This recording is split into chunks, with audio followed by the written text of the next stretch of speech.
Assalamu alaikum and welcome to another recorded lecture. This time we're going to discuss an approach to the management of vaginal discharge. Vaginal discharge is a common gynecological symptom and a common reason for presenting to the gynecology office or even a GP office. And we're going to look at different ways how to kind of manage this in different scenarios. First, we briefly go over the causes of vaginal discharge. We have discussed them before, but we'll just briefly repeat them. We want to understand the practice, to practice a systematic approach to such a workup, and finally discuss some of the implications for women. So it's a common problem, as I said before. It's about 30 to 50% of gynecological office visits. It has different causes according to age group, but also within age groups, of course, there are different causes. And there might be associated symptoms which are important to explore, such as itching, pruritus, irritation or erythema, dysuria, soreness or pain, and dyspareunia. So let us briefly go over the causes of vaginal discharge. It is important to recognize that a number of vaginal discharge cases are physiological. So there's nearly always a physiological discharge present, and this might change throughout the cycle, and also sometimes it might change with taking different forms of hormonal contraception. It might also change in pregnancy. So all of these might be reasons for women to notice a change and be concerned, while the discharge is actually physiological. It might be infectious. There might be some underlying allergic dermatitis. Sometimes lichen sclerosis can also be a cause of some vaginal irritation and problems, or vulval irritation and problems. Chemical vaginitis can be one cause, and this can begin with the use of female hygiene products. Sometimes you get non-infective vulvitis causing problems, and finally you have the genitourinary syndrome of the menopause that was previously called atrophic vaginitis, and this is really due to the lack of estrogen, which might change the vaginal flora and also change some discharge. So predisposing factors are also often present, and this might be the use of antibiotics, which might kind of lead and emphasize certain infective conditions. Sometimes a change in the alkaline, a change in the pH, the vaginal pH, which is usually acidic, a change to a more alkaline condition can be the cause. And this change in alkaline conditions can be caused by blood, sometimes by semen, so following intercourse or following menstruation. Poor hygiene can be a cause, but also overzealous hygiene practices can be a cause, where frequent douching and cleaning might actually change the vaginal flora and bring about some infectious changes. Pregnancy and diabetes are other predisposing factors. So it is important to have a systematic approach, and we've talked about this many times before, that in nearly every problem you face in medicine, it is best to practice a systematic approach. This includes a history, starting with a history, followed by an examination, followed by the necessary investigation, then management, counseling, and finally review. And review in this context of vaginal discharge is often important because a number of these conditions are recurring, and you have to make sure that women do understand this and that the treatment and management you apply actually works for this woman. So history includes, of course, symptoms, duration, the relation to the cycle. So you have to know LMP and regularity of cycle, as well as contraceptive history, odor, color, and amount of discharge can be helpful. You have to know the past medical history, and if this problem occurs for the first time or is kind of a recurrent problem, and if so, what other treatments have been tried prior to coming and attending the doctor now, because you will find that a number of women might have tried over-the-counter treatments that were kind of delivered to them by the pharmacist. Then following the history, an examination is important. You have to inspect the external genitalia, look for erythema, excoriations, and so on. A speculum examination will allow you to assess the cervix and also to assess the discharge, so you can look at the amount, color, odor, and so on. A pervaginal examination is also often indicated, as this allows you to see if there's an upper genital tract involvement, any adnexal problems, and the size of the uterus. This has to be followed by investigations, by management, counseling, and review. And we're going to talk about these different steps while looking at cases, so we kind of have an opportunity to practice these steps. But before we look at the cases, I want you to think about the red flags for a minute, or less than a minute actually. So what are the red flags that you have to remember and keep in mind? So first of all, there's trichomonas vaginitis in children, which might be suggestive of sexual abuse. If a woman complains to you about fecal discharge, this is always a red flag, even if you cannot see the fecal discharge, as this might be kind of suggesting there's a fistula. Fever and pelvic pain are red flags, and bloody discharge in postmenopausal women, of course, might suggest there might be an underlying endometrial carcinoma. So now let us look at and practice these kind of steps, and with looking at several cases. So a 24-year-old presents with an increase of vaginal discharge, causing her wetness and discomfort. So what are you going to do next? Yes, you're going to kind of elaborate the history a little bit. You can do this by asking, can you tell me more? What else is bothering you? Or you can, and if then you do not get all of your answers, you have to ask some specific questions. So she tells you then that she has a white discharge, some soreness and pruritus, which is not too bad, no odor, but she had this problem before, and at those times it always went away on its own. It recurred following menstruation this time. Then you have to do the examination, and on the examination of the external genitalia you see these typical picture with lacerations and satellite lesions. So what do you think this might be? It is, of course, vulvovaginal candidiasis. It is best treated with clotrimazole, a pessary, and cream. You might want to use a cream that also has a bit of hydrocortisone in it, especially if the skin is very red and sore.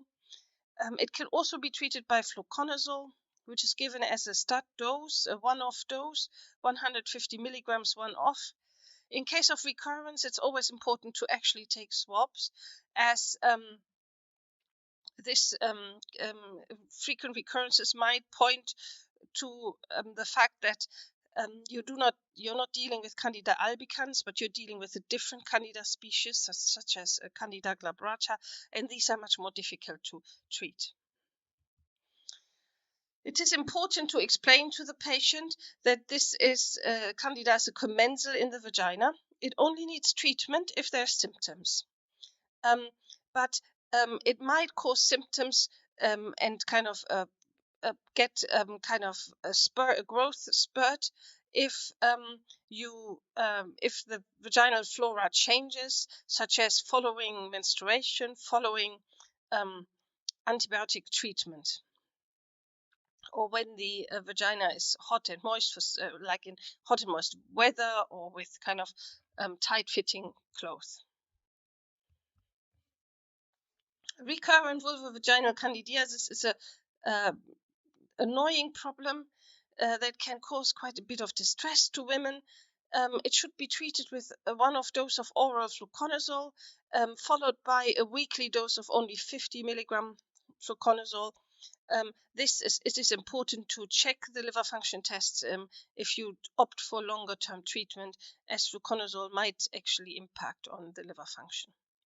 So, and then, as I said before, it is important to take swabs to make sure which Candida species you're dealing with. Another point I forgot to mention now is that in these cases, especially those with recurrent problems, it is very important to check to make review dates and follow-up appointments, put in place safety netting, so that you can give the patient, they know that they can always come back and see you again if things don't get better, if things get worse even, or so that you can then kind of look for other ways of treatment. A 36-year-old patient. So let us go to our next case. A 36-year-old woman this time complains of smelly, copious vaginal discharge. She had it before, but it went away on its own.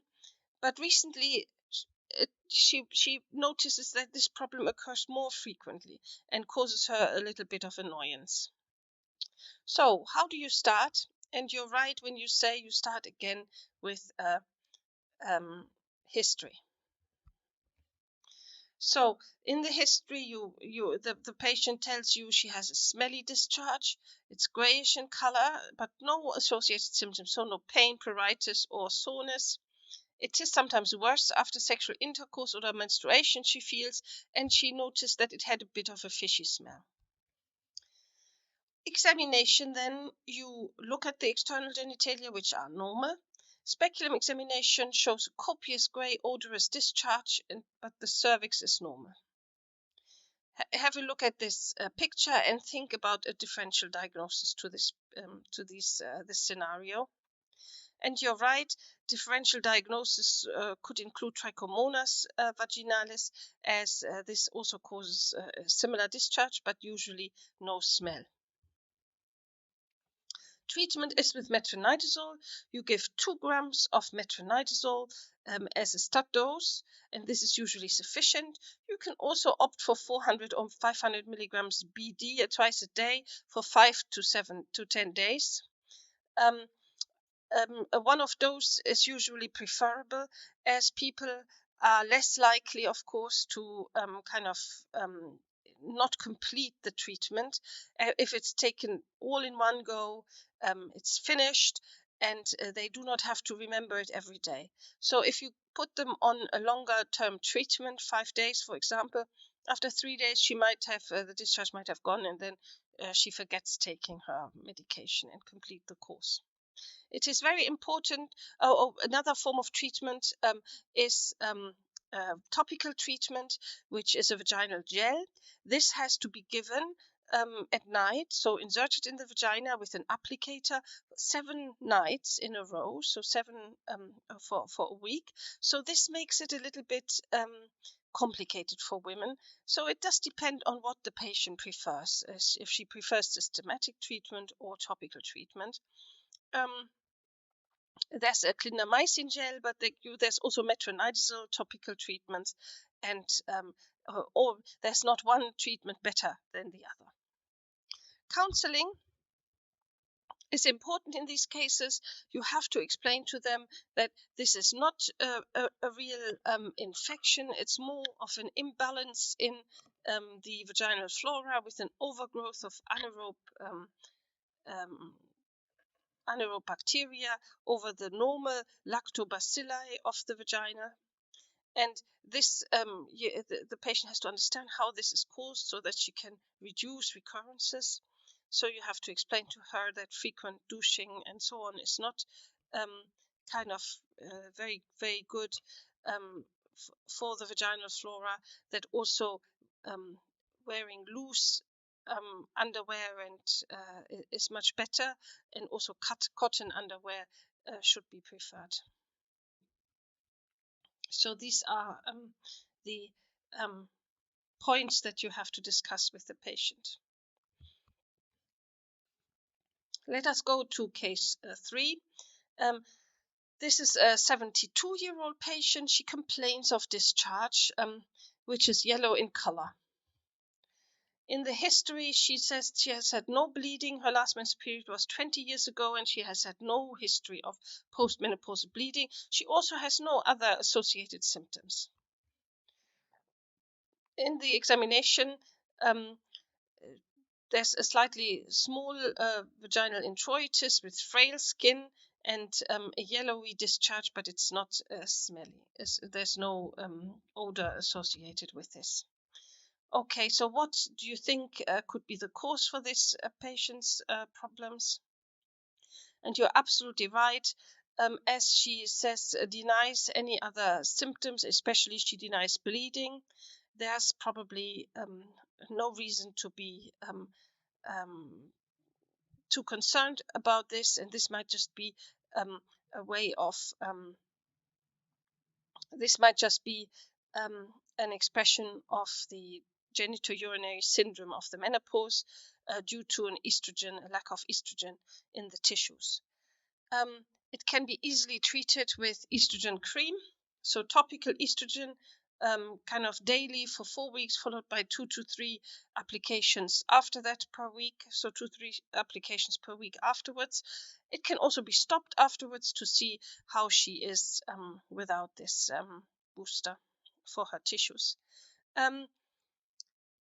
It is important in this patient to review her and arrange a follow-up, because you want to be sure that this kind of her symptoms settle down. If her symptoms do not settle down, she might require further investigations. This is especially important as she's an elderly patient lady who's at risk of other gynecological cancers. So case number 4 is a first-time mother who comes with her 1-week-old baby to see you because she saw some white discharge coming from her vagina. She had a normal delivery 1 week ago. No problem is known with the baby, and the neonatal examinations, everything was normal. On examination, also, you cannot find anything abnormal. It is a healthy baby with minimal discharge seen at the introitus. So this patient needs to be reassured because such kind of occurrences can be normal due to the influence of the estrogen on the kind of genitals of the baby. In fact, this is commonly kind of discussed in textbooks. In fact, this is probably very rare. Maybe it is rare because mothers kind of know, or people know about this being a possible cause, but it is a rare occurrence. It needs reassurance and nothing more.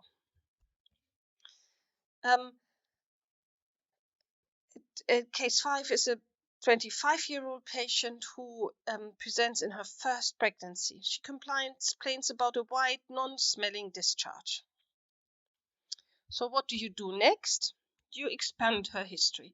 She denies any associated symptoms. She has no soreness, no pruritus. She's now in her 30th week pregnant, and she has had no problems in this pregnancy. Also, she has no other history, no other problems. What do you do next? In this case, what do you suspect we're dealing with here? This sounds as she has no associated symptoms, no other problems.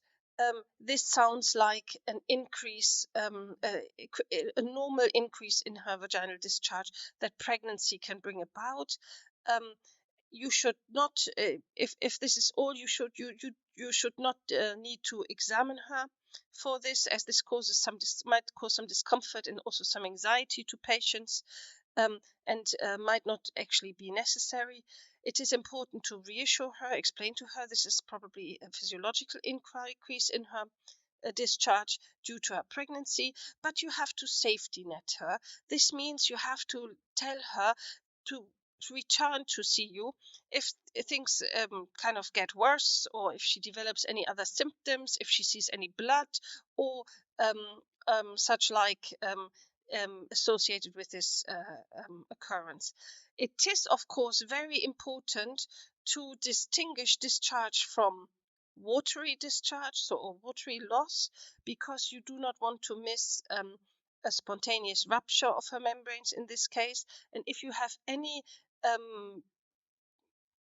suspicion or any evidence to think that this patient might actually mistake a watery loss or water loss, like amniotic fluid loss, with discharge, then you have to do an examination and take a swab, of course, at the same time. So you have to do a spectrum examination to exclude or diagnose a premature pre-labor rupture of her membranes. But if this is not the case, if she's quite clear that this is discharge and she has no other surrounding associated symptoms, you can observe her.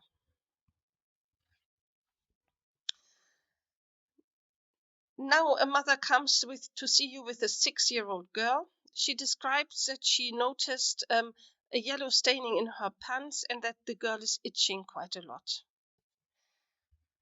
What do you do next? Yes, you expand the history. She tells you it is not worse at night. She had never had it before, and she's otherwise a healthy girl with no diabetes or other disorder.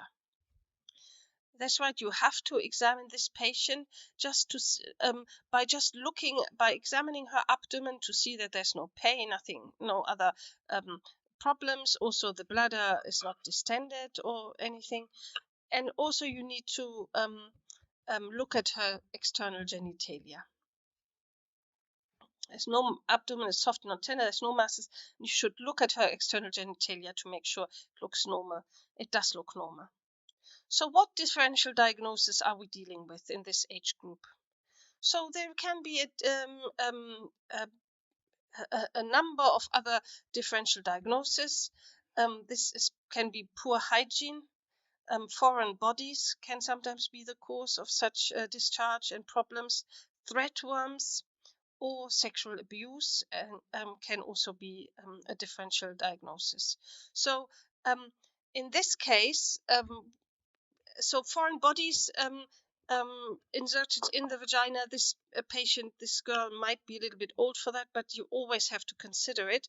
They often also have some bloody discharge with it, but not always. So you have to make sure that you kind of consider that. Threadworms are a very common problem, and they are worse at night. So they cause itching mainly at night. And they can also cause such symptoms. They can also cause, typically they cause perianal itching, but they can sometimes also cause vulval and vaginal itching in children. And in this case, it was poor hygiene. This is a girl who a 5-year-old who will probably go to the toilet and look after her toilet needs on her own now, but might still not be that kind of good at cleaning herself. It is important that you discuss with the mother to clean with water after bowel movements, and initially she might want to help her daughter in doing so. It's important to clean from the front to the back, so to not take bacteria and dirt from the back passage, so from the perianal area to the vulva and vagina, to give this girl cotton underwear to wear and change it every day, and to avoid soaps in this area, but use water mainly. Now, a 76-year-old woman complains of blood-stained discharge for 1 month. This has got worse recently. So if you ask for the history, she will tell you that initially she only had a bit of kind of PV spotting. There she noticed a little bit of blood. She first ignored it, but recently it has got worse, and she actually is worried about this. Her last menstrual period is over 25 years ago, and she knows that it is not normal for her to have discharge blood, to see blood at this age. Examination, you can actually not see, there's no active bleeding from the cervix, but you see that there was a bit of bleeding in the vagina, and otherwise it's normal. Investigations are very important here, mainly the transvaginal scan and also a PIPEL biopsy. We have talked about PIPEL biopsy in this context when we talked about perimenopausal bleeding. And a PIPEL biopsy, as you know, is a device that can take an endometrial biopsy in the office. So you can combine a transvaginal scan looking for endometrial thickness, which should be below a cutoff of 4 millimeter, and you can combine this with a PIPEL biopsy if needed, especially if the endometrial thickness is above 4 millimeter. In this patient, you are worried that she might have this patient presents, this is postmenopausal bleeding, and you are worried that she might have endometrial cancer, and also cervical cancer is a possibility, and therefore an examination is also important to assess the cervix.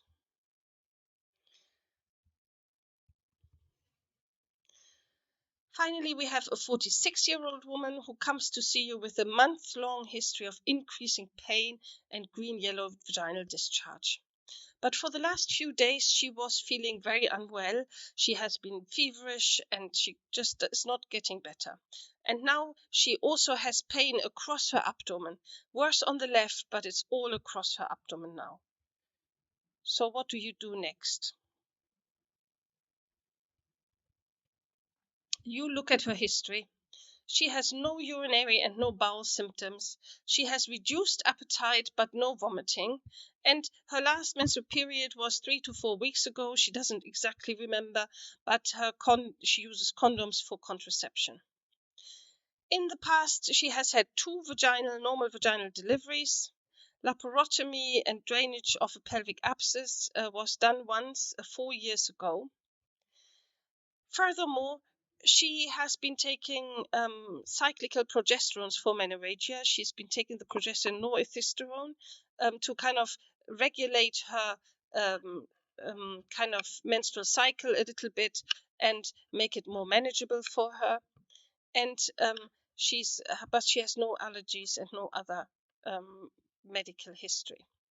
She is married and has only had this one partner. What do you do next? You have to do an examination. This patient is unwell, she's feverish. You have to start with the vital signs. In this case, she has a temperature of 37.8. Her heart rate is 95, and she has a blood pressure of 136/75. Very important to examine her abdomen and see where the tenderness is. So her abdomen is slightly distended with a kind of a little mass or fullness arising from the left.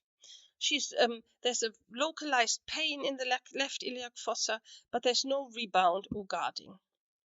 Speculum examination shows no discharge or blood and a normal cervix. Pelvic examination, you find that there is cervical excitation, and you also find adnexal tenderness, which is worse on the left than the right. So what is your next step? What is the management of this patient? you have to do a beta HCG to exclude or diagnose pregnancy. In this case, her beta HCG is negative. You also have to take a full blood count and a CRP to look at and investigate this case further.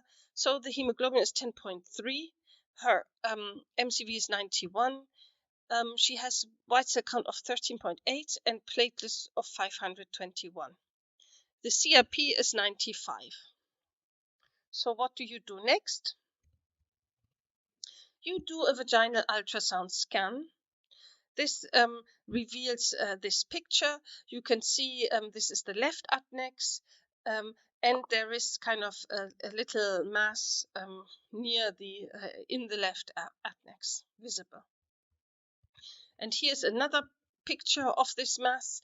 The U denotes the uterus, which looks kind of normal on this picture, but the arrows point towards an adnexal mass. What is the differential diagnosis? So this is most likely due to an infection. There's a mass in the left iliac fossa, which might be a tubo-ovarian abscess, most likely due to an infection due to her associated symptoms. Sometimes it could also be a diverticular abscess, but in this age group this is less likely, and also if it was on the right, an appendicitis can also be a cause of this. An ovarian malignancy has to be considered, but is probably less likely as she presents with signs of infection, and also in the age group it's not that common to actually have ovarian malignancies yet. So how do you manage this patient now? First of all, I have another question. Why is she anemic? So she's anemic because she was treated, and she told you that in her history, that she was taking cyclical progesterones because she was having an irregular, and also prior to taking the medication, she had an irregular cycle, which was associated with heavy bleeding. So she has a degree of menorrhagia, which makes her a little bit anemic.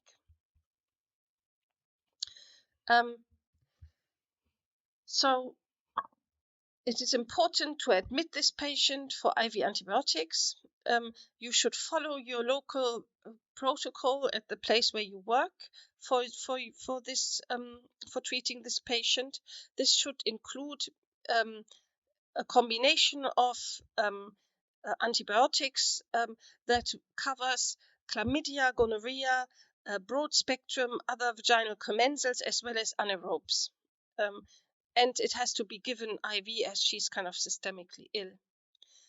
If there's no improvement with this treatment for 48 or 72 hours, you might need to do a laparoscopy for confirmation of your diagnosis, and also getting some tissue samples to kind of be able to deliver treatment to this patient which is specific for her infection. What further issues do you have? Often an organism,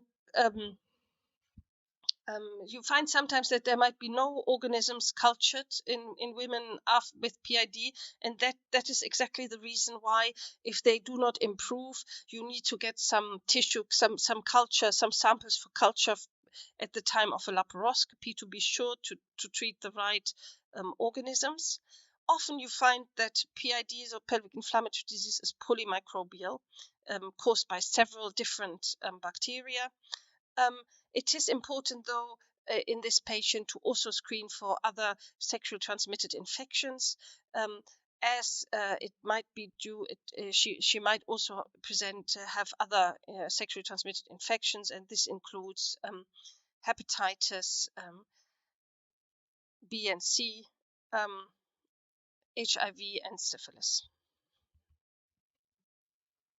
Okay, this was our last case, and just to summarize this presentation, you have to have a systematic approach to these cases. Most commonly, discharge is physiological. Sometimes common causes are yeast infection, bacterial vaginitis, or trichomonas vaginalis. Counseling and advice is very important, especially if there's recurring problems, and it's equally important to be able to recognize red flags, so in order to treat the serious conditions appropriately. Thank you very much for listening to this lecture, and we'll hear, I'll meet you for the next lecture.